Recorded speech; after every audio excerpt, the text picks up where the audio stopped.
آج جو چیز آپ کے سامنے مجھے رکھنی ہے وہ نبی کریم صلی اللہ علیہ وسلم کے ساتھ کیا ادب ہونا چاہیے، کون سا ادب ملحوظ رکھنا چاہیے، وہ ہے۔ ہم اور آپ اچھی طریقے سے جانتے ہیں کہ اللہ تبارک و تعالیٰ کے بعد ایک مسلمان کے نزدیک سب سے عظیم اور باعزت ذات کون ہے؟ اللہ کے رسول صلی اللہ علیہ وسلم کی ہے۔ بلکہ دنیا کے تمام لوگ بھی اگر اکٹھا ہو جائیں، تمام ولی، بزرگ، پیر، بادشاہ، حاکم، سارے کے سارے لوگ اکٹھا ہو جائیں، پھر بھی سب لوگ مل کر کے نبی کریم صلی اللہ علیہ وسلم کے مقام کو نہیں پہنچ سکتے۔ جو مقام اللہ تعالیٰ نے نبی صلی اللہ علیہ وسلم کو دیا ہے اس مقام کو لوگ نہیں پہنچ سکتے۔ بلکہ ہمیشہ آپ لوگوں کو آپ صلی اللہ علیہ وسلم کا وہ خواب اپنے ذہن میں رکھنا چاہیے کہ حضرت جبرائیل اور کوئی فرشتہ آپ صلی اللہ علیہ وسلم کی خدمت میں آیا اور آپ صلی اللہ علیہ وسلم کو ترازو کے ایک پلے میں رکھا اور آپ کی امت کے 10 لوگوں کو ترازو کے ایک پلے میں رکھا، تو کون سا پلہ بھاری پڑ گیا؟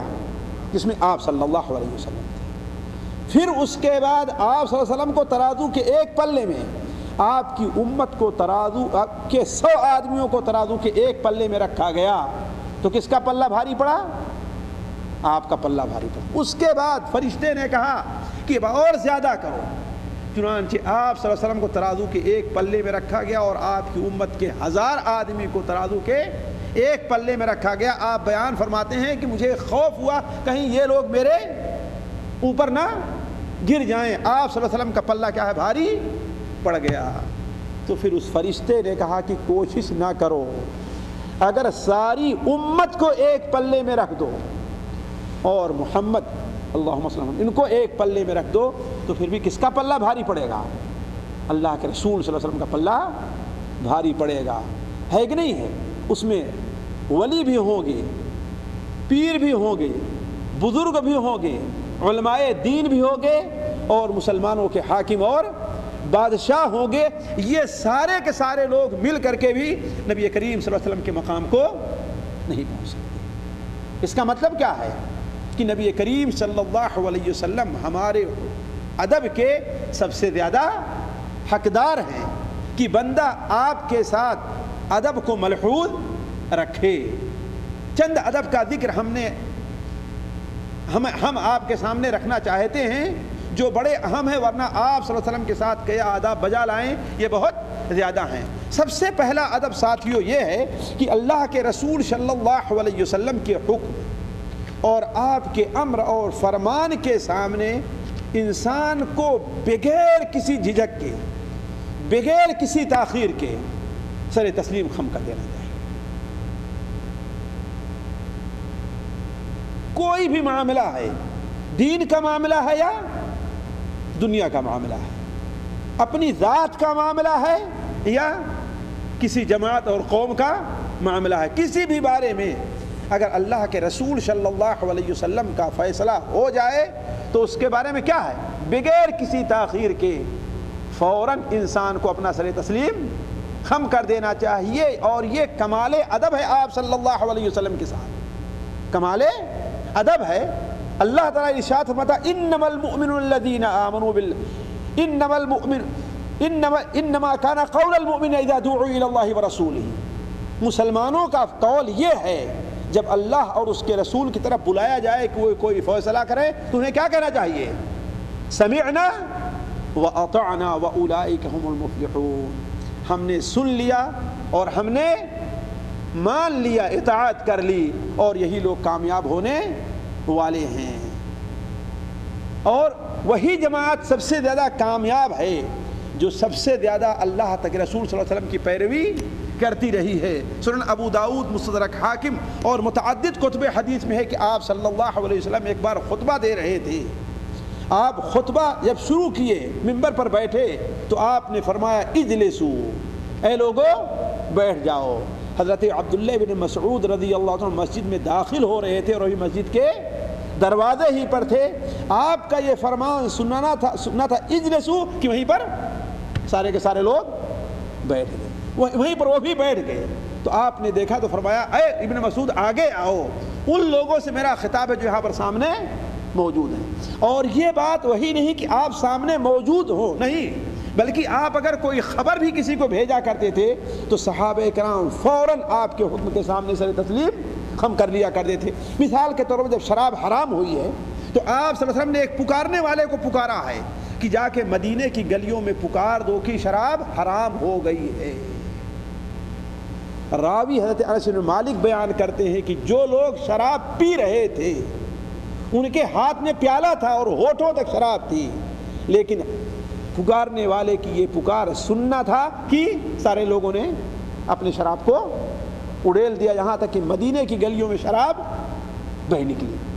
ہے کہ نہیں؟ ذرا سوچیں آج ہمارے پاس اللہ کے رسول کتنا فرمان آتا ہے, کتنے اللہ کا حکم ہمارے سامنے بیان کیا تھا, لیکن ہماری زندگی میں تبدیلی نہیں آتی.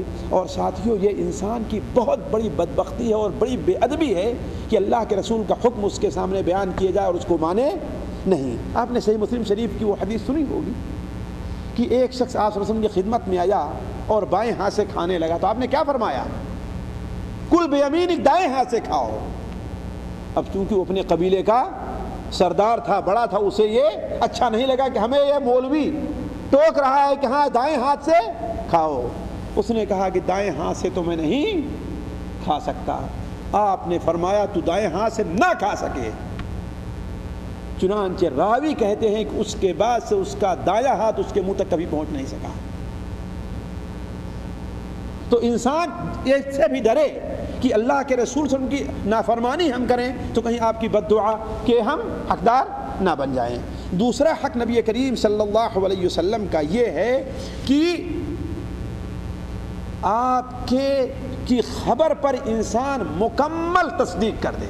جیسے آپ کے فرمان کو فوراً مان لے, اسی طریقے سے آپ کا اگر کوئی خبر دے رہے ہیں, آپ گزری ہوئی خبر ہے, آنے والی ہے, پہلی ہے, تو کیا ہے اسے فوراً مان لینا چاہیے. اس کے بارے میں شک اور شبہ کے اندر نہیں پڑنا چاہیے, چاہے وہ ہماری عقل میں آتی ہے یا ہماری عقل میں نہیں آتی. کیوں؟ اللہ تعالیٰ فرماتا ہے وما ينطق عن الهوى ان هو الا وحی یوحی. رسول اپنی طرف سے کوئی بات نہیں کہتا, وہی بات کہتا ہے جو اس کی طرف کوئی وحی کی جاتی ہے. اور اسی میں انسان کی خیر ہے کہ اللہ کے رسول کی ساری باتوں کی تصدیق کر دے. اور اگر کوئی بات, ساتھیوں میں سمجھتا ہوں کہ آج ہمارے اندر لوگ مختلف قسم کے امراض کے شکار ہیں, مختلف قسم کی پریشانیوں کے اندر مبتلا ہیں, مختلف قسم کی مصیبتوں کا سامنا ہے. کوئی اپنی بیوی سے پریشان, کوئی اپنے بیٹے سے پریشان, کوئی اپنی روزی سے پریشان, کوئی اپنی صحت سے پریشان, کوئی اپنی جماعت سے پریشان, کوئی اپنے کفیل سے پریشان, کوئی اپنے مغفور سے پریشان. اس کی سب سے بڑی وجہ ہو سکتی ہے کہ ہماری زندگی میں اللہ کے رسول صلی اللہ علیہ وسلم کی اطاعت اور آپ کی باتوں کی تصدیق نہیں.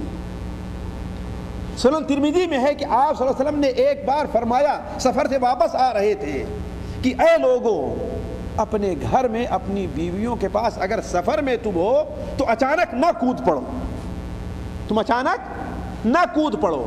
کیوں؟ اس لیے کہ ہو سکتا ہے کہ تمہیں کوئی ایسی چیز نظر آ جائے جو تمہیں بری لگے, کسی بھی قسم کی ہو. تم اچانک آئے, تمہاری بیوی نے ایسی کیفیت بنا رکھی ہے, ایسی حیت بنا رکھی ہے کہ تمہیں اس سے نفرت ہونے لگے.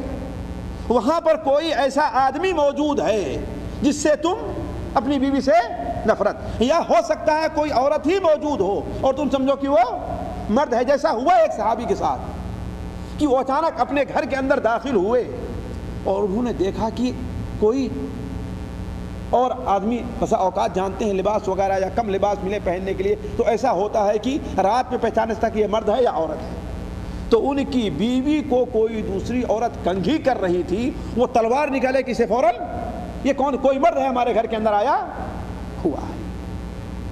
تو آپ صلی اللہ علیہ وسلم کی جو یہ خبر ہے کہ ہو سکتا ہے تمہیں کوئی ایسی چیز نظر آئے جو تمہیں ناپسند ہو. اسی لیے سنن ترمذی میں ہے کہ ایک شخص, دو شخص نے آپ کی بات نہیں مانی اور مدینہ منورہ میں داخل ہوئے تو انہیں اپنی اہل میں ایسی چیز دکھائی دی جو انہیں ناپسند تھی. وہ کیا چیز تھی اللہ بہتر جانتا ہے. تو آپ جس چیز کی بھی خبر دیں انسان کو اس پر اسے قبول کر لینا چاہیے. اور آپ صلی اللہ علیہ وسلم کی طرف سے کوئی بھی فیصلہ ہو, اسے مان لینا چاہیے کہ اس بارے میں اللہ کے رسول کا یہ فیصلہ ہے، اس بارے میں اللہ کے رسول صلی اللہ علیہ وسلم کا یہ حکم ہے، یا ایھا الذین آمنوا لا تقدموا بین یدی اللہ ورسولہ۔ اور انسان کو آج یہ بڑی مصیبت ہے ساتھیوں، ہم 4-6 آدمی آپس میں بیٹھتے ہیں تو ہر آدمی دین کے بارے میں اپنی رائے دینا چاہتا ہے، میں سمجھتا ہوں کہ اس کا حکم یہ ہوگا، حتیٰ کہ دین کے بڑے بڑے مسائل حرام اور حلال کی جہاں تک بات ہوتی ہے لوگ آپس میں فیصلہ کرنا شروع کر دیتے ہیں، ارے بھائی یہ چیز جائز نہیں ہوگی، یہ چیز ناجائز ہوگی، ارے نہیں بھائی یہ چیز ناجائز، یہ چیز جائز نہیں ہے، اور کسی کو اس کے بارے میں کوئی علم، اللہ اور اس کے رسول کو کوئی فیصلہ معلوم نہیں ہے، اور یہ سراسر ناجائز اور حرام ہے۔ اللہ اور اس کے رسول کے ساتھ سوء ادبی اور بے ادبی ہے کہ انسان دین کے بارے میں کوئی ایسا فیصلہ کرے کہ جو اس میں نہ ہو۔ اسی طریقے سے نبی کریم صلی اللہ علیہ وسلم کی آواز کے اوپر اپنی آواز کو بلند نہیں کرنا چاہیے، اور یہ بہت بڑا گناہ ہے۔ حضرت عمر فاروق، حضرت ابوبکر کے بارے میں آپ لوگوں کا کیا خیال ہے؟ کیا خیال ہے ان کے بارے میں؟ کہ ان سے بڑی شخصیت انبیاء کے علاوہ کوئی ہو سکتی ہے؟ لیکن ابن ابی ملیکہ کہتے ہیں کہ قریب تھا کہ یہ دونوں ہلاک ہو جائیں۔ وہ کیوں؟ اس لیے کہ ایک قبیلے کا وفد آتا ہے تو حضرت ابوبکر نے کہا کہ فلاں کو اس قبیلے کا امیر بنانا چاہیے، اور حضرت عمر نے کہا کہ فلاں کو اس قبیلے کا امیر بنانا چاہیے۔ حضرت ابوبکر نے کہا کہ تم ہمیشہ ہماری مخالفت کرتے ہو۔ حضرت عمر نے کہا کہ نہیں، آپ کی مخالفت نہیں کرتا، حق یہ ہے، یہاں تک کہ آپ بیٹھے ہوئے ہیں اور آپ کے سامنے دونوں کی آواز بلند ہو گئی، تو اس پر اللہ تعالیٰ یہ آیت نازل فرماتا، صحیح بخاری شریف کی روایت ہے، یا ایھا الذین آمنوا لا ترفعوا اصواتکم فوق صوت النبی، اے لوگوں جو ایمان لے آئے ہو اپنی آواز کو نبی کی آواز پر بلند نہ کرو، ہو سکتا ہے کہ تمہارے اعمال رائیگاں اور برباد ہو جائیں۔ ذرا سوچیں۔ اور آپ صلی اللہ علیہ وسلم کے بعد علماء کہتے ہیں کہ کسی بھی چیز پر جہاں پر آپ کی حدیث بیان کی جا رہی ہو، جہاں پر آپ کا فیصلہ بیان کیا جا رہا ہو، وہاں پر انسان کو بلند آواز نہیں کرنی چاہیے، آپ کے حکم کے اوپر اس کا حکم بلند نہیں ہونا چاہیے، بلکہ حضرت عمر رضی اللہ عنہ نے یہاں تک اہتمام کیا ہے، صحیح بخاری شریف میں ہے کہ ایک بار، یا سنن ابو داؤد میں ہے، نہیں صحیح بخاری شریف میں ہے کہ ایک بار حضرت عمر نے دیکھا کہ 2 آدمی مسجد نبوی میں بیٹھ کر کے آواز سے باتیں کر رہے ہیں، مسجد نبوی کا معاملہ ہے، آپ موجود نہیں ہیں، آواز سے باتیں کر رہے ہیں۔ آپ صلی اللہ علیہ وسلم نے دیکھا کہ ایک صحابی سعید بن یزید وہاں پر کھڑے ہیں، ان کو آواز دے کر نہیں بلایا، آواز نہیں دیا، ان کو کنکڑی پھینک کر کے بلایا۔ کیوں؟ اگر آواز دے دے تو مسجد میں آواز بلند ہوتی۔ بخاری شریف، کانا قائما کنت قائما فی مسجد رسول اللہ، میں کھڑا ہوا تھا تو کنکڑی پھینک کر کے بلایا اور کہا کہ یہاں پر آؤ، ان دونوں کو بلا کر لے آؤ۔ تو وہ کون ہے بھائی؟ اے صاحب، یہ بھی تو کہہ سکتے تھے، نہیں کہہ سکتے تھے، لیکن آواز بلند نہ کرنے کو جائے کیا کیا؟ کنکڑی پھینک کر کے مارا کہ ادھر آؤ۔ جب ان کو بلا کر کے لے آئے ان دونوں کو تو پوچھا تم کہاں کے رہنے والے ہو؟ کہا کہ ہم تو طائف سے آئے ہوئے ہیں۔ کہا اگر تم اس شہر کے رہنے والے ہوتے تو بھی کوڑے سے تمہاری مرمت کرتا ہے۔ اللہ کے رسول صلی اللہ علیہ وسلم، مسجد میں تم لوگ اپنی آوازیں بلند کر رہے ہو، اگر بلند آواز سے باتیں کرنا ہے باہر نکل جاؤ تم۔ تو آپ صلی اللہ علیہ وسلم کی مسجد میں، جہاں جس مجلس میں آپ کا ذکر ہو رہا ہو، جس مسجد میں آپ کی حدیثیں بیان کی جا رہی ہوں، وہاں پر انسان کو اپنی آواز بلند نہیں کرنا چاہیے۔ اسی طریقے سے نبی کریم صلی اللہ علیہ وسلم کا نام لینے میں یا آپ کو پکارنے میں ادب کا لحاظ رکھنا چاہیے۔ اللہ تعالیٰ فرماتا ہے لا تجعلوا دعاء الرسول بینکم کدعاء بعضکم بعضا، رسول کا پکارنا تم لوگ آپس میں ایک دوسرے کے پکارنے کی طرح نہ بناؤ، جیسے کہتے ہو اے فلان ادھر آؤ، نہیں، یا رسول اللہ، یا نبی اللہ، اے ابو القاسم، آواز پست ہو اور ادب اور احترام کے الفاظ استعمال کیے جائیں۔ ایک بار نبی کریم صلی اللہ علیہ وسلم سو رہے تھے، دوپہر کے وقت بنو تمیم کے قبیلے کے کچھ لوگ آئے اور کہتے ہیں یا محمد یا محمد یا محمد صلی اللہ علیہ وسلم۔ اللہ تعالیٰ نے اس پر آیت نازل فرمائی ان الذین ینادونک من وراء الحجرات اکثرهم لا یعقلون، دیوار کے پیچھے کھڑے ہو کر کے جو آپ کو یا محمد پکارتے ہیں، یہ بے عقل اور بے وقوف لوگ ہیں۔ یہ کون سے لوگ ہیں؟ بے عقل اور بے وقوف لوگ ہیں۔ اسی لیے نبی کریم صلی اللہ علیہ وسلم کی وفات کے بعد بھی آج آپ کے بارے میں کچھ بیان کیا جائے تو آپ کا نام کیا احترام سے لیا جائے، آپ کا نام لیا جائے تو آپ پر درود بھیجا جائے، ہے کہ نہیں، جس طریقے سے شرعی حکم ہے۔ اور آپ صلی اللہ علیہ وسلم کا ایک حق یہ بھی ہے ساتھیوں کہ آپ صلی اللہ علیہ وسلم کی زندگی میں اگر آپ کسی مجلس میں موجود ہیں، خاص طور پر کسی اہم کام کے لیے لوگوں کو اکٹھا کیا ہوا ہے، تو اس مجلس سے بغیر اجازت کے نہیں جانا چاہیے، اس مجلس سے بغیر اجازت کے نہیں جانا چاہیے، جیسا قرآن مجید میں اللہ تعالیٰ ارشاد فرماتا ہے۔ کہاں ہے قاری صاحب؟ سورہ النور میں جی، انما نہیں، اس سے پہلے کیا ہے؟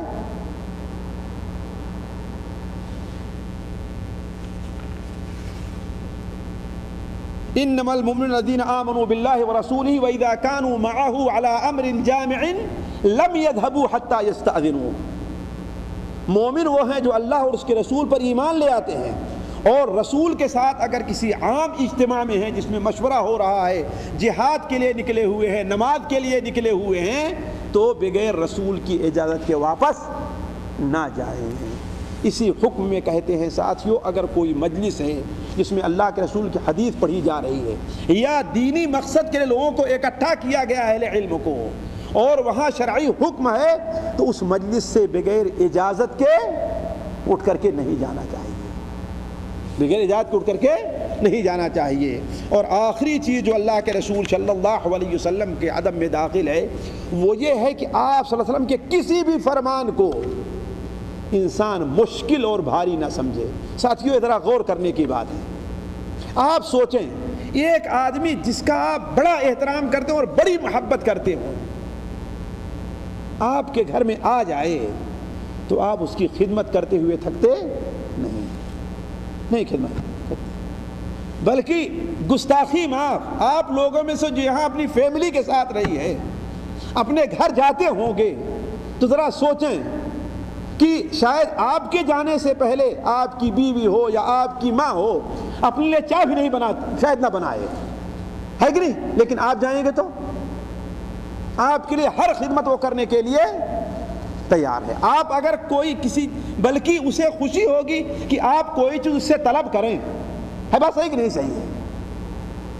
تو اللہ کے رسول سے ذات اس سے بڑی عظیم ہے کہ آپ کوئی بھی حکم دیں ہمیں، آپ کو وہ حکم دین سے متعلق ہے یا دنیا سے متعلق ہے، اسے بھاری نہیں سمجھنا چاہیے۔ ارے بھائی یہ کام تو ہم سے نہیں ہو سکتا، یہ کام تو بڑا مشکل ہے، جبکہ دنیا کے کتنے کام جس میں آپ کا فائدہ نظر آتا ہے آپ اس کو مشکل نہیں سمجھتے۔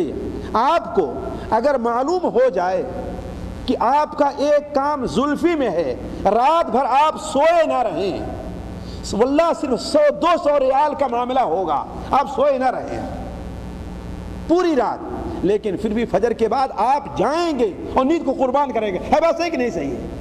اس کے برخلاف اگر کسی دینی مجلس میں بلایا جائے کہ اللہ کے رسول کی حدیث پڑھی جا رہی ہے، تو اس کا کیا مطلب ہوا کہ آپ کے نزدیک اللہ کے رسول صلی اللہ علیہ وسلم کا مقام اس سے کم ہے، نعوذ باللہ من ذلک۔ تو کہنے کا مطلب اللہ کے رسول کو کوئی بھی فرمان ہے، کوئی بھی حدیث ہے، اسے مشکل نہیں سمجھنا چاہیے، اسے آسان سمجھنا چاہیے، اور نہ یہ سمجھنا چاہیے کہ کاش کہ آپ نے یہ نہ فرمایا ہوتا تو۔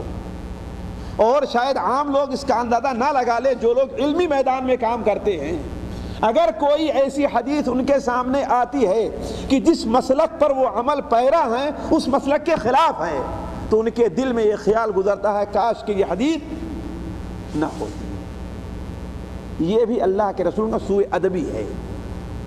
آپ کا جو بھی فرمان ہے اسے انسان کو بڑی خوشی کے ساتھ قبول کر لینا چاہیے۔ یہ چند آداب ہے جو نبی کریم صلی اللہ علیہ وسلم کے ہمارے اور آپ کے اوپر ہیں، بیان کیے گئے۔ اللہ تعالیٰ سے دعا ہے کہ اللہ تعالیٰ ہمیں اور آپ کو نبی کریم صلی اللہ علیہ وسلم کے آداب کے ادا کرنے کی توفیق عطا فرمائے۔ اللہ تعالیٰ ہمارے اور آپ کے دل میں آپ کی محبت ڈال دے، آپ کے حقوق کی ادائیگی کہ ہمیں توفیق بخشے، اور حشر کے میدان میں اللہ تعالیٰ ہمیں اور آپ کو نبی کریم صلی اللہ علیہ وسلم کے ساتھ ہمارا اور آپ کا حشر کرے۔ سبحانک اللہم و بحمدک، اشہد ان لا الہ الا انت، استغفرک و اتوب